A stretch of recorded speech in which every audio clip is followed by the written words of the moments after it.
Boa noite a todas, boa noite a todos, a quem está acompanhando em casa, quem está acompanhando aqui. Primeiro, agradecer ao Henrique, né, com o Movimento Cardume, a candidatura coletiva, Henrique, Carol Lemos, Patrícia Torricelli, que trazem para a Câmara pautas tão importantes e a gente vê um exercício de cidadania aqui bem diferenciado do que a gente vinha acompanhando nos últimos anos, com pautas tão relevantes para a nossa cidade, para a nossa região. É difícil falar, né, depois de tanta gente competente, de excelência aqui,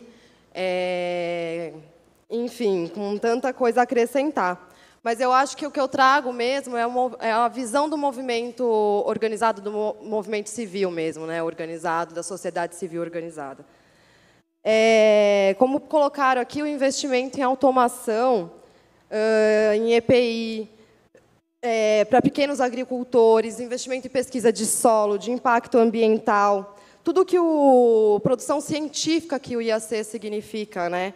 E como sociedade civil, como a gente pensa isso, como que a gente entende a saída de um centro de pesquisas daqui para uma utilização de um terreno para especulação imobiliária, que é o que a gente sabe que vai acontecer.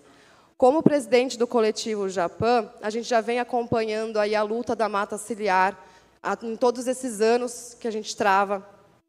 Em alguma medida também contra o Estado, a gente tem a questão com a VOA, mas também é contra o Estado em alguma medida, em alguns momentos, que a gente tem que exigir o mínimo ali do bom senso mesmo dos tempos em que vivemos.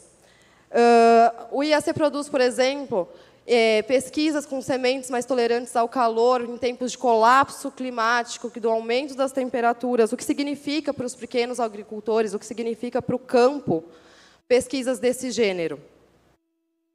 E a gente sempre ouve a derradeira fala, né, que é o desenvolvimento, que a gente precisa desenvolver, então precisa tirar daqui, pôr ali, porque aquela área precisa desenvolver. Mas o desenvolvimento para quem? Exatamente.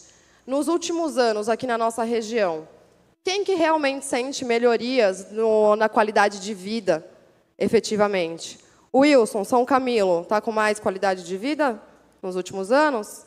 E Voturucaia, que a gente tanto falou nos últimos anos, por exemplo, que teve deslizamento de terra com a perda de vidas, que existe um debate sobre de quem que é a posse e propriedade do terreno, se é de Jundiaí, se é de Várzea, e o quanto o Estado tem investido ali em moradia popular, em resolução dessa situação das famílias. Esse desenvolvimento que a gente tanto prega, chega para quem efetivamente? No nosso prato, a comida está mais barata? Esse desenvolvimento não tem chegado. E quem realmente produz qualidade, produz desenvolvimento de pesquisa socioambiental, porque não é só ambiental, não é só agrícola, é uma pesquisa socioambiental, que envolve todo mundo, a qualidade de vida de todo mundo, de toda a sociedade. E como que isso se conecta, como o Jorge já colocou muito bem, com a questão da mata ciliar, o quanto que a gente vem lutando nos últimos anos para preservar os trabalhos que a mata desenvolve ali naquele terreno, que está ali desde 95, ou como ia ser ali do lado, qual é o valor realmente que a gente tem na mão, com uma ETEC, com centro de automação e pesquisa, com a mata ciliar, qual é o ganho social, socioambiental que a gente tem com isso? Eu acho que essas pautas que não são olhadas com a devida atenção e que falta a gente também, como sociedade civil, cobrar, né?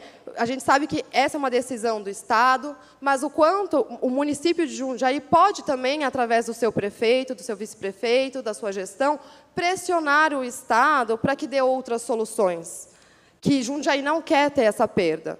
Também existe essa possibilidade. A gente também tem que cobrar dos nossos governantes, ou daqui da Câmara, daqueles que legislam aqui na Câmara, a atuação como o Henrique tem feito, agradecendo a presença do João Vitor, também aqui como vereador, ouvindo aqui, presente na sessão. Então, é isso, a gente precisa cobrar também dessas pessoas que estejam presentes. Em tempos de colapso climático, tirar um instituto de pesquisa com uma ampla área, inclusive de reserva ambiental, não só a pesquisa em si, mas que também protege o seu meio ambiente ali, natural, é interessante. Hoje, a gente tem uma cidade, por exemplo, que já tem uma crise hídrica. A gente vai permeabilizar mais solo com ocupação, com condomínios, com especulação imobiliária. A gente vai tirar o que resta de remanescente verde na cidade, na malha urbana, para produzir mais o quê? Mais enchente, mais alagamento. Vou dar um exemplo. A gente tem agora o avanço da fauna silvestre, né, da fauna do Cerrado para a Mata Atlântica. Está chegando em Jundiaí. A gente tem ocorrência de atropelamento de lobo-guará já naquela região. E isso vai se dar como? O aumento, uma expansão imobiliária para aquela região. Como que vai ser o trânsito? Como que vai ser para o meio ambiente natural, para a nossa fauna? Melhor, pior? É uma região boa para a expansão? O que a gente realmente... Qual é o cenário real que a gente tem ali?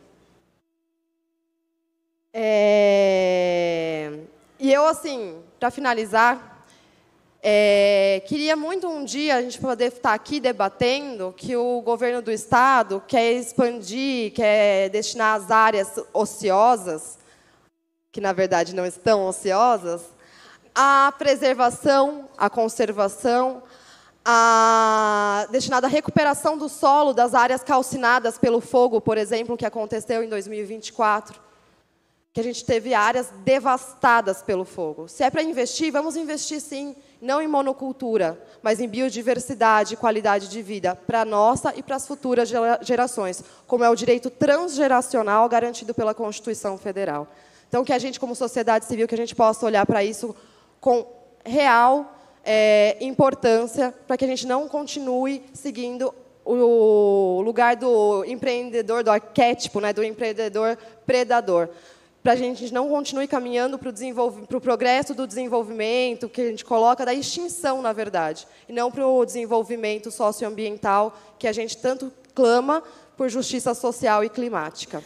E falar, né, mais uma vez, aí, o quão importante é essa luta conjunta, como já foi colocado aqui, inclusive, Mata Ciliar, IAC, Benedito Storani, quanto aquela região é importante e que a gente deve, sim, lutar para preservá-la em seus moldes.